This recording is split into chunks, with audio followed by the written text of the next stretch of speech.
क्रोध एक मानसिक विकार है और यह जब आता है तो मनुष्य को अधीर कर देता है। लगभग भारी क्रोध से मनुष्य के कर्तव्य विमूढ़ हो जाता है। उसे सोचने के लिए, समझने के लिए जो है बुद्धि और विवेक नहीं रह जाता है और उस क्रोधावेश में व्यक्ति पता नहीं क्या कर डाले। किसी की हत्या भी कर सकता है और बहुत कुछ बिगाड़ सकता है। तो क्रोध एक जहर भी है जो हमारे खून को, हमारी चित्तवृत्तियों को बर्बाद कर देता है। मानो क्रोध खून में जहर घोल देता है। अपने पराये का ध्यान नहीं रहता है, पाप पुण्य का ध्यान नहीं रहता है। तो क्रोध जहाँ तक हो न करना चाहिए। लेकिन प्रश्न हो सकता है कि क्रोध का कारण क्या है। क्रोध के कई कारण हैं। एक तो कामनाओं की पूर्ति न होने पर क्रोध आता है और दूसरे किसी काम के बिगड़ जाने पर क्रोध आता है। क्रोध थोड़ी थोड़ी बातों में आ जाता है। कहीं अपमान होने में, मानहानि होने में, नुकसान होने में क्रोध आ जाता है। इसके तमाम कारण हैं। किसी किसी के बरबस क्रोध आ जाता है। बड़े बड़े ज्ञानी महापुरुषों को कभी कभी आ जाता है, लेकिन वह क्रोध उनके लिए वह हल्का और वह क्रोध नुकसानदेह नहीं होता है। माता पिता बच्चों को ठीक करने के लिए, शुद्ध संस्कार देने के लिए, सही मार्ग पर लाने के लिए जब उजड्डी करते हैं, परेशान करते हैं तो माँ बाप को क्रोध आ जाता है। टीचर पढ़ाते हैं, बच्चे हरकत करते हैं, उनकी बात जल्दी नहीं मानते हैं तो उनको क्रोध आ जाता है। माता पिता गुरु, इनका क्रोध हमारे लिए सुखदायी है, लाभकर है। और किसी किसी को तो इतना क्रोध आ जाता है, माँ बाप को भी। एक घटना है जो कई वर्ष पहले हो चुकी है और वह मेरा शिष्य था, लड़का। उसका बाप पारा का शिष्य था, पारा का, श्री हीरा साहब का। और वह थोड़ी ज़मीन थी और बेच रहा था। छोटे लड़के ने कहा, दो लड़के थे, छोटे लड़के ने कहा कि ज़मीन न बेचो, ज़मीन न बेचो, हम कमा लाएंगे या कहीं से दे दिया जाएगा, कोई खर्चा हो किसी तरह के। तो कई बार तो दांत पीसता रहा, गाली देता रहा। उसके बाद एक दिन फिर जब वो बेचने के लिए, शायद बयाना बट्टा हो गया था, और फिर जब क्रोध किया, जब कहा उसने, तो इतना क्रोध उसको आया कि मारने लगा। तो लड़का जवान था लेकिन कुछ नहीं पिता को कहा। हाथ पैर जोड़ता रहा, पाँव में पड़ता रहा, लेकिन वो इतना क्रोधावेश में, इतना क्रोधी कि उठा लिया लठ तो लड़का भागा। उसकी माँ कहने लगी कि भगत आज इसको मार डालो, ये बाधा डालता है कोई काम करने चलो। और बड़ा सुंदर बच्चा, कामकाजी लड़का। तो भगा तो गांव में ही एक दुष्ट प्राणी था, उसने मार दिया लाठी तो गिर गया। और जब गिर गया तो वो आ गया पीछे से, बाप पहुंच गया, महतारी भी पहुंच गई। खूंटे में, भैंस के खूंटे में, उसी के दरवाजे पर जिसने गांव का वो धूर्त था वो मार दिया। उसी के खूंटे में बांध करके रस्सी, लाठियों से पीटते पीटते अपने जवान लड़के को मार डाला। मैं भुलसी मलिहाबाद के पास भुलसी में था तो सीताराम प्रधान थे, भक्त हैं। उन्होंने कहा, साहब कोई कनवा खेरे में एक बाप अपने लड़के को मार डाला। ये तो अखबार में लिखा है और अखबार रोज़ आता था, हमने पढ़ा तो अरे हमने कहा ये तो बहुत धूर्त निकला, ये तो अपने लड़के को मार डाला। जवान लड़का मेरा शिष्य था और बहुत सरल था, बड़ी सेवा करता था और काम भी बहुत करता था। बड़ा दुख हुआ। तो देखिए, क्रोध व्यक्ति को अंधा कर देता है। इसलिए जहाँ तक हो हम क्रोध न करें। गलती होना, बनना और बिगड़ना ये चलता रहता है। भूल किसी से भी हो सकती है, गलती किसी से हो सकती है। इसलिए ध्यान दें, हम क्रोध न करें। क्रोध में भाई भाई लड़ने लगते हैं तो एक दूसरे को माता और बहन को गाली देने लगते हैं। सगे भाई लड़ते हैं तो क्रोध में बुद्धि नष्ट हो जाती है, विवेक नहीं रहता है। इसलिए क्रोध नहीं करना चाहिए। जहाँ तक हो सके क्रोध आ जाए तो तुरंत उस जगह से हट जाए, चला जाए। क्रोध क्षणिक होता है, क्रोध क्षणिक होता है, आया चला गया। कुछ किसी से मिल लो, जा कर के किसी संत पुरुष के पास जाओ, किसी वृद्ध के पास जाओ तो कुछ समझाने लगेगा, बताने लगेगा तो शायद तुम्हारी गुस्सा शांत हो जाए।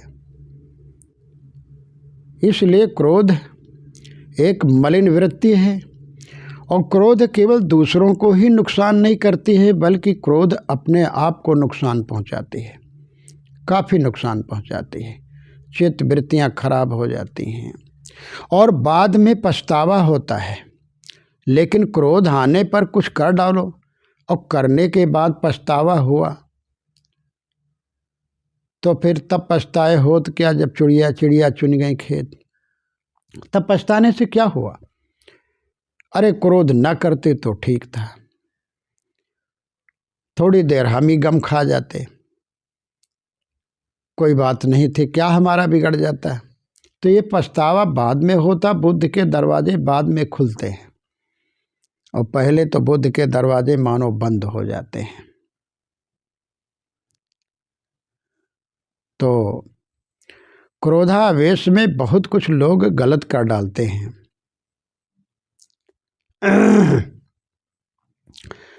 क्रोध केवल गृहस्थ को नहीं आते।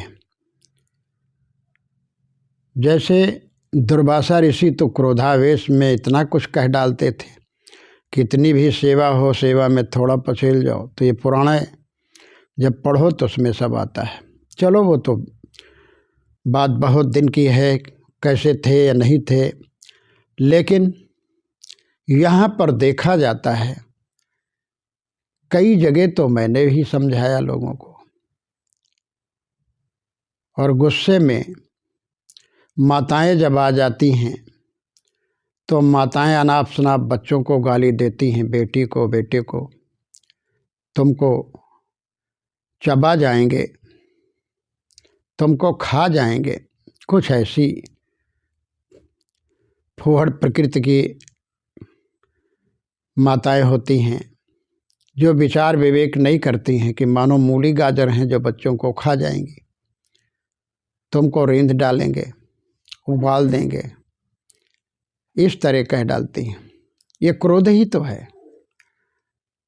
तो ध्यान देना हमें चाहिए कि जहाँ तक हो तो क्रोध नहीं करना चाहिए। और जो ज्ञानी पुरुष हैं उनका क्रोध आता है तो हितकर और वो क्षणिक हो जाता है। जैसे क्रोध आ जाता है तो क्षण में गायब हो जाता है। फिर दया करुणा प्रेम करने लगते हैं, हंसने मुस्कुराने लगते हैं। बेटा हमने कुछ कह दिया या बेटी हमने कुछ कह दिया, बुरा न मानना, मैंने तुम्हारे भले के लिए कह दिया है। तो उनके दया प्रेम आ जाता है तुरंत, क्योंकि ज्ञानी पुरुषों की जो गुस्सा है वो पानी की लकीर की तरह होती है। जैसे पानी पर लकीर खींच दो तो तुरंत मिट जाती है, और अज्ञानी का जो क्रोध होता है वह पत्थर की लीक की तरह, लकीर की तरह बन जाता है, वह जल्दी मिटता नहीं है। और ये मेरे बालपन की एक घटना है। मेरे जन्म स्थान के पास में एक बजरा भवानी का मंदिर है। वहाँ टीला पड़ा हुआ बहुत कोई राजा था, उसकी लड़की कुएं में, बताते हैं किसी कारणवश कुएं में गिर गई थी, आत्महत्या कर लिया था। तो किंवदंती तो बहुत कुछ है, लेकिन वो नहीं कहना है। तो उसमें गिर गई थी, उसमें मेला लगने लगा बहुत दिनों से, तमाम पीढ़ी गुजर गई होंगी। ऐतिहासिक किला भी है, बड़ा हुआ बना हुआ पड़ा हुआ है, ऐसे टूटा फूटा खंडहर। वहाँ पर मेला लगता, हर पूर्णिमा को मेला लगता है। वहाँ महात्मा रहते थे, 2 महात्मा रहते थे, और उन्हीं का भक्त एक साहू जी का जंगल बचा रहा था, खेती रखवाली कर रहा था। तो साथ में भाला रखता था, क्योंकि वहाँ जंगल बहुत बड़ा था, जंगली जानवर रहते थे। तो वो मानो चौकीदार था, जंगल बचाता था। और जाड़े का महीना था, तो अपने गुरु जी के पास 2-3 महात्मा रहते थे, वहाँ आश्रम बना करके वहीं तापने लगा। और एक मियाँ का लड़का जमींदार थे, निंदोरा का जमींदार का लड़का था, अनवर अली, मुझे अभी याद है, अनवर अली। और वो नौजवान था। किसी बात को लेकर के कहा सुनी हो गई। जब कहा सुनी हो गई तो उसने कहा कि देखो, तुम एक छोटे आदमी, नीच आदमी, तुमने हमको ऐसी बात कह दी। अच्छा ठीक है, रहो, तुमको हम देख लेंगे कभी। तो उसने कहा जो देखना हो जब देख लेना भाई, चलो ठीक है। महात्माओं ने झगड़ा शांत करवाया। दोनों महात्मा आकर के दोनों को पीठ सहलाई, अलग अलग किए, कहा भैया झंझट ना करो, तुम अपने जगह जाओ, अपने जगह जाए, कोई बात नहीं है, ठीक है। लगभग 12 साल बीत गए। पूर्णिमा के दिन ही वह लखनऊ में रहता था, उसका लखनऊ में आश्रम मकान था। और लखनऊ से 12 वर्ष के बाद जब आया तो वो नंदलाल जो चौकीदार था, वो तो पूर्णमासी में वो भी वहाँ आया अपने गुरुजी के यहाँ, वहाँ बैठा था। तो वो आ करके अनवर अली वही मेले में, और नंदलाल से बड़ी लंबी सलूट मारा, हाथ पकड़ लिया, कहा भाई साहब नमस्कार। नंदलाल ने कहा नमस्कार भाई, और सब ठीक है। एक दूसरे कुशल मंगल पूछे, और कुशल मंगल पूछने के बाद उसने कहा लो यार लो सिगरेट पियो। तो उसने कहा अरे हम बीड़ी साधारण पी लेते हैं, हम सिगरेट पीते नहीं। नंदलाल ने कहा अरे नहीं सिगरेट पियो, आज सिगरेट पी लो, हमारे हाथ के इतने दिन के बाद मिले हो। और यार वो सब छोड़ो, अब कहाँ, हम तुम एक भाई हैं और हम तुम एक जगह रहने वाले, एक ज़िले के हैं, एक गांव, लगभग ज़्यादा दूरी नहीं है। तो वो अपनी सिगरेट अपना लगा लिया और माचिस और सिगरेट दे दिया नंदलाल को। नंदलाल भाला अपने आप में खड़ा कर करके कंधे पर और सिगरेट लगाने लगे। इतने में ही उसने क्या किया कि चाकू, बहुत अच्छी चाकू लाया था, और नंदलाल का पेट खोल करके भर से मार दिया।